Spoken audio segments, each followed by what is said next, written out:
যারা 2024 সালের নির্বাচনে তারা অংশগ্রহণ করার সুযোগ হয় নাই, কিন্তু তার আগের সব নির্বাচনে যারা হাত পাকা দিয়ে বাতাস করেছে তারাও সঙ্গী। তাদের সম্পর্কে আমি বললাম বলে আমার উপর মহা আক্রমণ। বলে আওয়ামী লীগের দালাল, আমরা নাকি আওয়ামী লীগকে সহযোগিতা করেছি। রাজনীতি করবেন,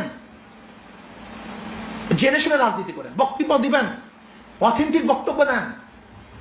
ইসলামী আন্দোলন বাংলাদেশ আজ পর্যন্ত প্রশ্নবিদ্ধ কোন জাতীয় নির্বাচনে অংশগ্রহণ করেনি। 14 নির্বাচনে ইসলামী আন্দোলন অংশগ্রহণ করেনি। 18 নির্বাচনে সবাই অংশগ্রহণ করেছে। বিধায় ইসলামী আন্দোলন বাংলাদেশ তখনও গণভবনে যায় নাই। তখন কিন্তু আওয়ামী লীগের সবাই, বিএনপি সবাই গেছে। ফখরুল ইসলাম আলমগীর পর্যন্ত সে কিন্তু গণভবনে গিয়েছিল শেখ হাসিনার কাছে। কিন্তু ইসলামী আন্দোলন বাংলাদেশ কিন্তু 18 নির্বাচনে অংশগ্রহণ করছে, কিন্তু শেখ হাসিনার সাথে বৈঠক করেনি, আওয়ামী লীগের বৈঠক করেনি।